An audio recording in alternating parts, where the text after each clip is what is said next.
బిస్మిల్లాహిర్రహ్మానిర్రహీం. సహీ బుఖారీ షరీఫ్ పుస్తకం 9 ప్రార్థనా మందిరపు విశిష్టతలు. హదీస్ నెంబర్ 472. ఇబ్నే అబ్బాస్ రజల్లాహు అన్హు గారు ఉల్లేఖించారు, ఒకసారి నేను యుక్త వయస్సుకు చేరుకున్నప్పుడు ఒక ఆడ గాడిదపై స్వారీ చేస్తూ వచ్చాను. ప్రవక్త సల్లల్లాహు అలైహి వసల్లం గారు మీనాలో ప్రార్థన చేస్తున్నారు. ఆయన ముందు ఎటువంటి గోడ అడ్డు లేదు. నేను ప్రార్థనా వరుసలలోని కొంత భాగం ముందుగా వెళ్ళాను. అక్కడ నేను గాడిద దిగి దానిని మేత మేయడానికి వదిలేసి ప్రార్థనా వరుసలలో చేరాను. దీని గురించి ఎవరూ నన్ను అభ్యంతర పెట్టలేదు. హదీస్ సమయం మనము గుర్తు చేసుకోవాలి. ఇక్కడ ఇది ఆజ్ఞ రావడానికి ముందా, ఆజ్ఞ రావడానికి తర్వాత అని. అదేవిధంగా మసీదులో లేని సమయంలో జరిగిన విషయం ఇది. హదీస్ నెంబర్ 473. ఇబ్నే ఉమర్ రజల్లాహు అన్హు గారు ఉల్లేఖించారు, అల్లాహ్ ప్రవక్త ఈద్ పండుగ రోజున బయటకు వచ్చినప్పుడల్లా తన ముందు ఒక చిన్న ఈట పాతి పెట్టాలని ఆదేశించారు. ఆపై ఆయన దాని వైపు ముఖం చేసి ప్రార్థించేవారు. ప్రజలు ఆయన వెలుగు నిలబడి ప్రార్థించేవారు. ప్రయాణంలో ఉన్నప్పుడు కూడా ఆయన ఇదే పద్ధతిని పాటించేవారు. ప్రవక్త సల్లల్లాహు అలైహి వసల్లం తర్వాత ముస్లిం పాలకులు కూడా అదే సంప్రదాయాలను అనుసరించారు. అంటే వాళ్ళు కూడా అదే ఒక పద్ధతిని, నమాజ్ ముందు మనం ఏదన్నా అడ్డు పెట్టుకొని నమాజ్ చేసుకోవాలన్నమాట. ఎందుకంటే మన ముందు దాటే వాళ్ళు నమాజ్ చేసేటప్పుడు మన ముందు ఇతరులు దాటడానికి వీలు లేదనమాట. దానికోసం మన నమాజ్ భంగం అయిపోతుంది. దానికోసం మనం ఏం చేస్తామంటే దాని ముందర ఏదన్నా ఒక అడ్డుగా నిలబెట్టి నమాజ్ చేసుకుంటాం. హదీస్ నెంబర్ 474.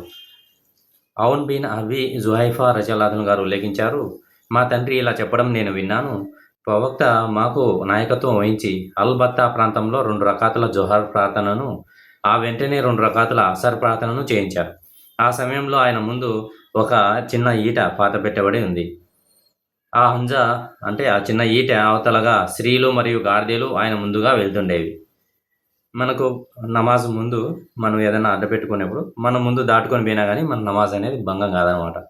చాలా మసీదులో మనము చూస్తూ ఉంటాము, కొన్ని బ్యారికేడ్స్ ఉంటాయి. ఆ బ్యారికేడ్స్ అడ్డంగా మనము పెట్టుకొని నమాజ్ చేస్తూ ఉంటారు. హదీస్ నెంబర్ 475. సహల్ బిన్ సాద్ రజల్లాహు అన్హు గారు ఉల్లేఖించారు, అల్లాహ్ దూత సల్లల్లాహు అలైహి వసల్లం గారు నమాజ్ చేసే స్థలానికి మరియు గోడకు మధ్య ఉన్న దూరం ఒక గొర్రె వెళ్ళడానికి సరిపడా మాత్రమే ఉండేది. మసీదు గోడకు మరియు మెంబర్ ప్రసంగ వేదిక మధ్య ఉన్న దూరం ఒక గొర్రె అటు ఇటుగా వెళ్ళడానికి కూడా కష్టంగా ఉండేంత తక్కువగా ఉండేది. అల్లాహు అక్బర్. ఇవి ఆ కాలం నాటి పరిస్థితులు. మసీదు గోడ మరియు ప్రసంగ వేదిక మధ్య ఉన్న దూరము ఒక గొర్రె వెళ్ళడానికి అటు ఇటుగా ఉండేది. హదీస్ నెంబర్ 477. అబ్దుల్లా రజల్లాహు అన్హు గారు ఉల్లేఖించారు, ప్రవక్త సల్లల్లాహు అలైహి వసల్లం గారు తన ముందు ఒక చిన్న ఈటను పాతిపెట్టి దాని వెనుక నిలబడి నమాజ్ చేసేవారు. మనం ఇక చిన్న ఈటను హంజా అంటాం, లేకపోతే హర్బా అని కూడా అనొచ్చు అనమాట. దాన్ని ఒక సూత్రగా ఉపయోగిస్తాను. ఒక సూత్రాలాగా ముందర పెట్టి అడ్డంగా నమాజ్ అనేది చేసుకుంటాను. హదీస్ నెంబర్ 478. ఔన్ బిన్ అబీ జుహైఫా రజల్లాహు అన్హు గారు ఉల్లేఖించారు, తన తండ్రి ఇలా చెప్పగా తాను విన్నానని ఆయన తెలిపారు. ప్రవక్త సల్లల్లాహు అలైహి వసల్లం గారు మధ్యాహ్న సమయంలో మా వద్దకు వచ్చారు. అప్పుడు ఆయన వజూ చేసుకోవడానికి నీరు తీసుకురాబడింది. ఆయన వజూ చేసుకొని తన ముందు పాతి ఉంచిన ఒక అంజాకు అడ్డగా ఉంచుకొని మాకు జొహర్ మరియు అసర్ నమాజులు చేయించారు. ఆ సమయంలో స్త్రీలు మరియు గాడిదలు ఆ అడ్డుకు ఆవుల వైపుగా వెళ్తుండేవి. అంజా అనేది అడ్డుగా పెట్టుకొని చేయడం జరిగింది. ఇక్కడ జొహర్ అసర్ నమాజులు చేయడం ఉద్దేశం ఏంటంటే, ప్రయాణంలో ఉన్నప్పుడు మనము వాటి యొక్క మనం సమయాల్ని అడ్జస్ట్ చేసుకొని నమాజ్ చేస్తాం అనమాట. అది కసర్ నమాజులు.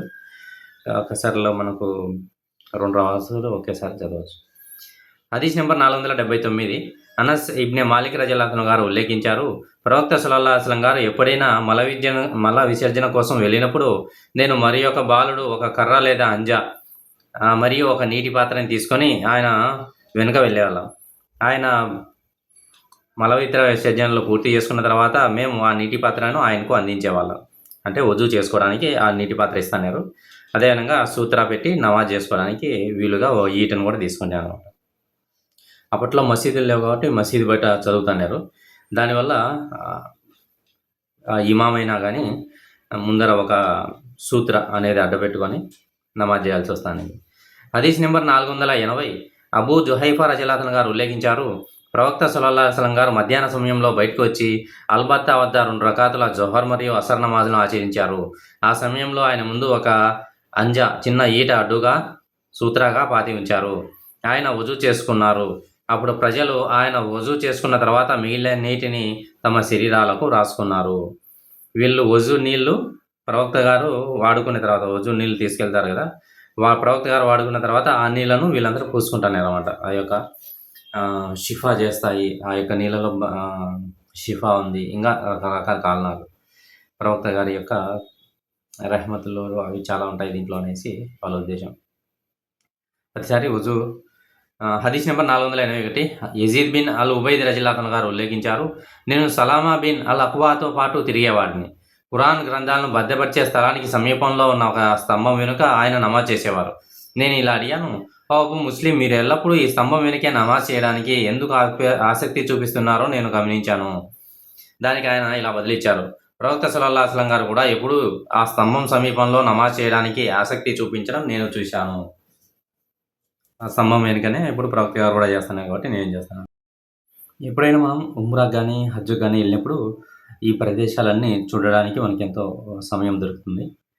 కాబట్టి ఈ విషయాలు గుర్తుపెట్టుకోండి. ఖురాన్గా భద్రపరిచే స్తంభం దగ్గర ఇక్కడ చూపిమని అక్కడ గైడ్ని అడగండి. అక్కడ కూడా మీరు కూడా నమాజ్ చేయొచ్చు. హదీస్ నెంబర్ 481 అనస్ బిన్ రజియల్లాహు అన్హు గారు ఉల్లేఖించారు, మగ్రిబ్ నమాజ్ సమయంలో ప్రవక్త నమాజ్ కోసం రాకముందే ప్రవక్త సహచరులలో అత్యంత ప్రముఖులైన వారు స్తంభాల వైపుకు హడావిడిగా వెళ్ళడాన్ని నేను చూశాను. ఇంకా ఆయనే కాదు, ఇంకా చాలామంది సహబాలు కూడా అక్కడ నమాజ్ చేయడానికి వెళ్తాండారంట. హదీస్ నెంబర్ 483 ఇబ్నే ఉమర్ రజియల్లాహు అన్హు గారు ఉల్లేఖించారు, ప్రవక్త Usama bin Zaid, Usman bin Talha మరియు బిలాల్ రజియల్లాహు అన్హులతో కలిసి కాబా గృహంలోకి ప్రవేశించి అక్కడ చాలాసేపు గడిపారు.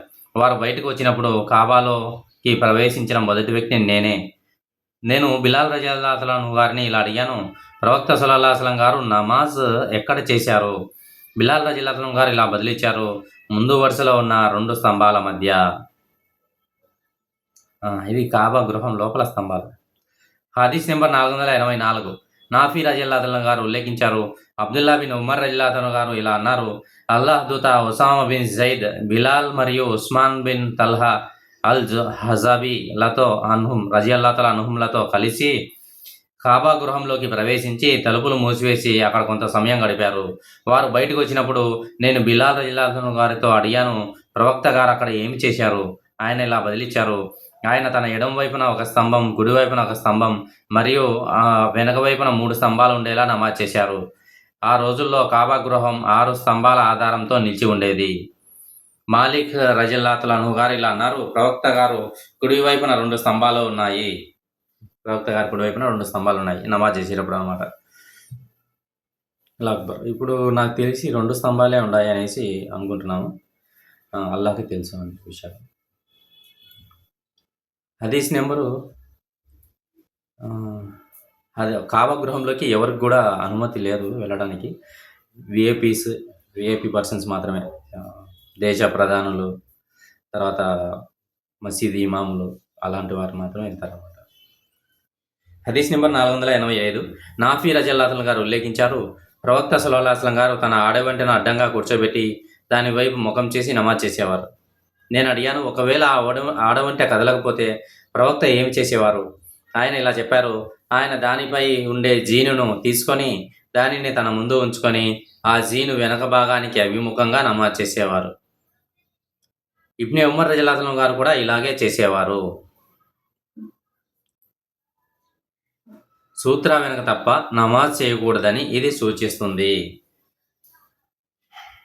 అంటే ముందు ఏదో ఒకటి అడ్డంగా ఉండాలి. ఎందుకంటే మనం నమాజ్ చేసేటప్పుడు చిన్నపిల్లలు, తర్వాత ఇంకా ఏదన్నా జంతువులు పోయే ఆస్కారం ఉంది.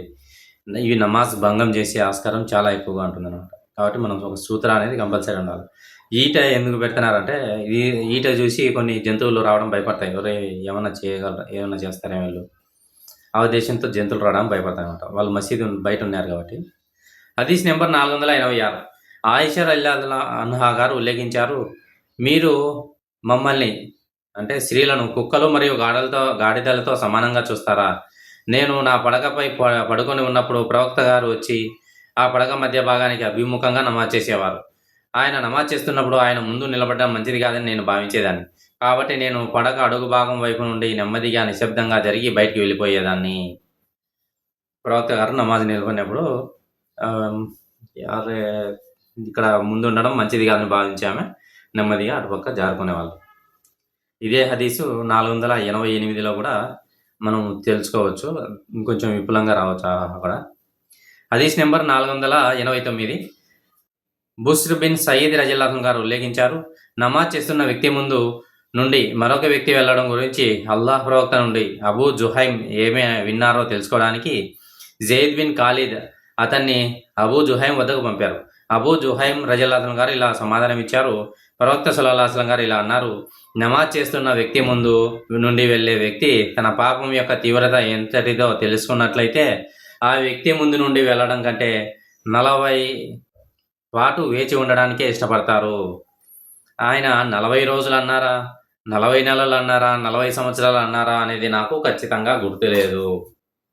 40 అని చెప్పినారు కానీ అది 40 సంవత్సరాల 40 రోజుల అనేది తెలీదు అని చెప్తాను అనమాట.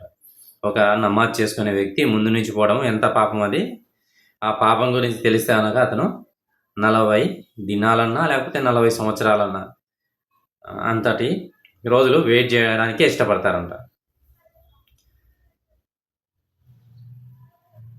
అది హదీస్ నెంబరు 488లో 487లో కూడా ఒకటే హదీస్ సిమిలర్గా ఉన్నాయి కాబట్టి 488 హదీస్ అట్లాగే.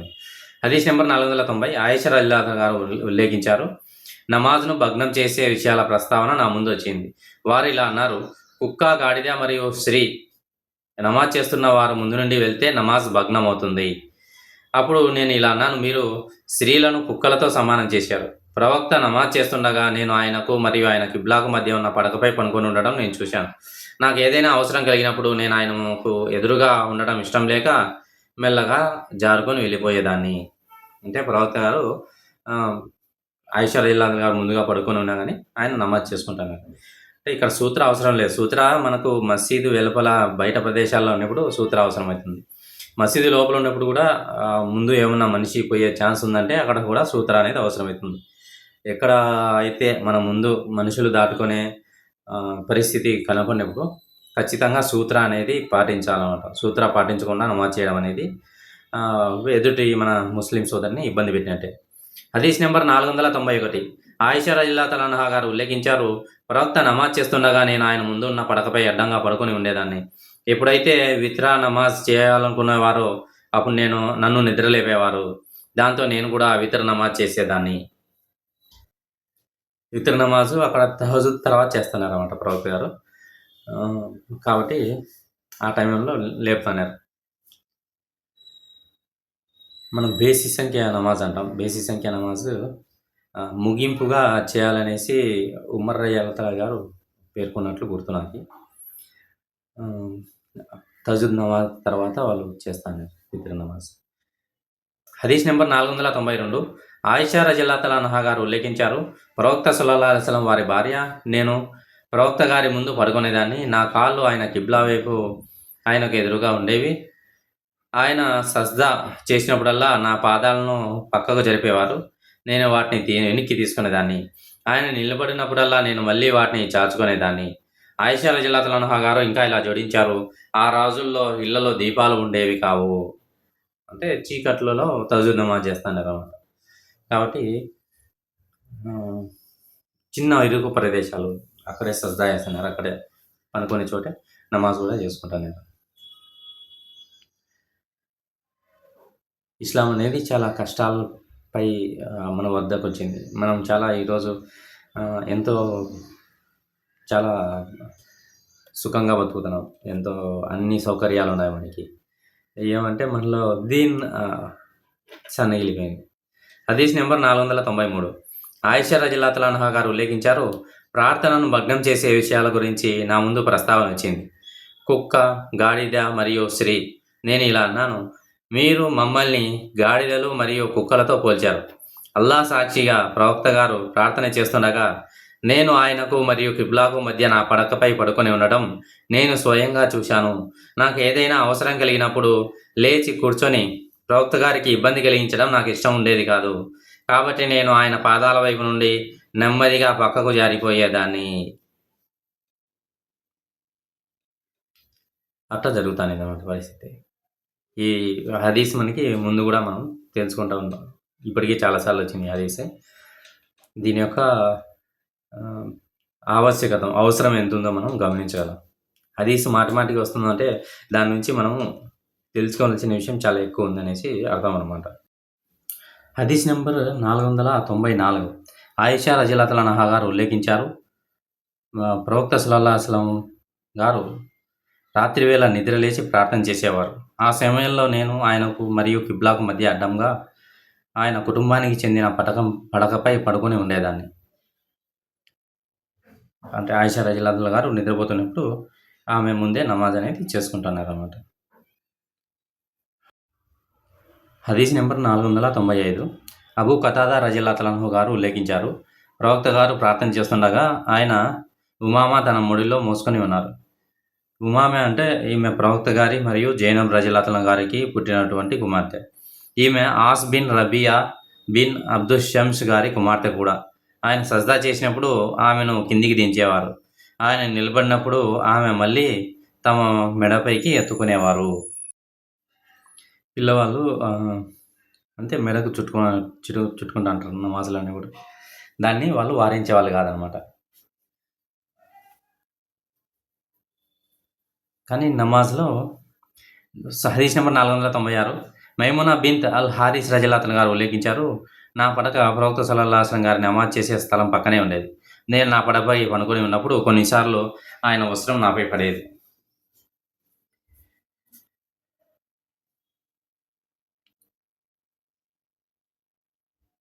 నమాజ్లో ఉన్నప్పుడు మన వస్తువులు పక్కన వాళ్ళకి తగలచ్చు.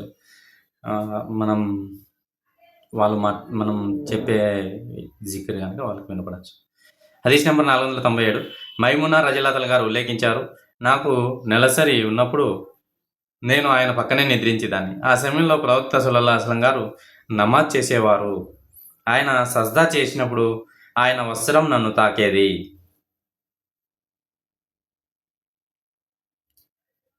నమాజ్లో ఇవన్నీ పర్మిషబుల్ అన్నమాట. అంటే మనం చదువుతాను, ఇప్పుడు మనం నమాజ్ చదివే బయటికి ఏదన్నా ఆవాజ్ బయటకు వచ్చినా కానీ, మనం చేసే జికిర్ సౌండ్ బయటకి వినపడినా కానీ, తక్బీర్ సౌండ్, అదేవిధంగా మనం నిలిచేటప్పుడు కూర్చునేటప్పుడు తగిలినా కానీ నమాజ్ అనేది ఏం కాదన్నమాట. కానీ సూత్ర ఉండడం అనేది వేరే విషయం. హదీస్ నెంబర్ 498.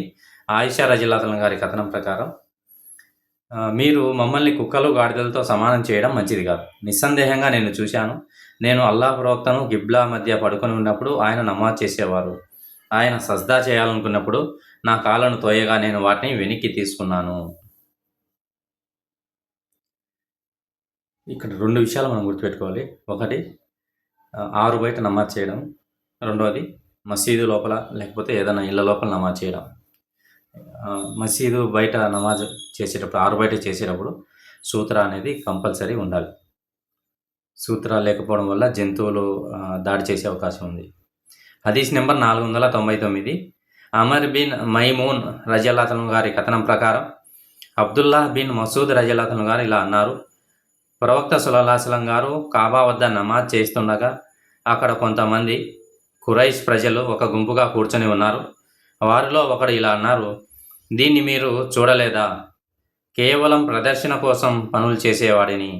మీలో ఎవరైనా వెళ్ళి ఫలానా వారి కుటుంబానికి చెందిన వధించిన వంటల పేడ, రక్తం మరియు ఉదర భాగంలోని భాగాలను తీసుకువచ్చి అతను సాష్టాంగ నమస్కారం చేసే వరకు వేచి ఉండి దానిని తన భుజాల మధ్య ఉంచుకోగలరా?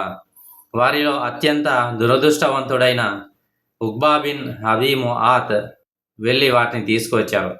అల్లాహ్ ప్రవక్త సాష్టాంగ నమస్కారం చేసినప్పుడు, సజ్దా చేసినప్పుడు అతను వాటిని తన భుజాల మధ్య పెట్టుకున్నాడు మరియు సజ్దాలో ఉండిపోయారు. వారు ఒకరిపై ఒకరు పడిపోయేంతగా నవ్వారు. అటుగా వెళ్తున్న ఒక బాటసారి ఆ రోజుల్లో చిన్న బాలికగా ఉన్న ఫాతిమా రజియల్లాహు అన్హా గారి వద్దకు వెళ్ళారు. ఆమె పరిగెత్తుకుంటూ వచ్చింది. అప్పటికి ప్రవక్త సల్లల్లాహు అలైహి వసల్లం గారు ఇంకా సజ్దాలోనే ఉన్నారు. ఆమె వాటిని తీసివేసి వారి ముఖాల మీదే ఖురైషీలను శపించింది. అల్లాహ్ ప్రవక్త తన ప్రార్థనను పూర్తి చేసినప్పుడు ఓ అల్లాహ్ ఖురైషీలపై ప్రతీకారం తీర్చుకో అని అన్నారు. ఆయన అలా 3 సార్లు చెప్పి, ఓ Allah Amr bin Hisham, Utbah bin Rabiah, Shaybah bin Rabiah, al Walid bin Utbah, Umayyah bin Khalaf, Uqbah bin Abi Muayt మరియు ఉమర్ బిన్ అల్ వలీద్లపై ప్రతీకారం తీర్చుకొని జోడించారు. అబ్దుల్లా రజల్లాహు గారు ఇంకా ఇలా అన్నారు, అల్లాహ్ సాక్షిగా బద్ర్ యుద్ధం రోజున వారందరూ యుద్ధ భూమిలో చనిపోయి ఉండటాన్ని నేను చూశాను. వారిని ఈడ్చుకెళ్లి బదర్ ఖలీబ్ అనే బావిలో పడివేశారు. అప్పుడు అల్లాహ్ ప్రవక్త ఇలా అన్నారు, ఖలీబ్ బావిలోని ప్రజలపై అల్లాహ్ శాపం పడింది. అల్లాహ్ తఆలా మనకి మనం విన్న దానిపై ఆచరించే భాగ్యాన్ని ప్రసాదించుగాక. సుబ్హానల్లాహి వ బిహమ్దిహి సుబ్హానకల్లాహుమ్మ వ బిహమ్దిక వ నష్హదు అల్లా ఇలాహా ఇల్లా అంత వ నస్తగ్ఫిరుక వ అతూబు ఇలైక్. సుబ్హాన రబ్బిక రబ్బిల్ ఇజ్జతి అమ్మా యసిఫూన్ వ సలామున్ అలల్ ముర్సలీన్ వల్హమ్దులిల్లాహి రబ్బిల్ ఆలమీన్.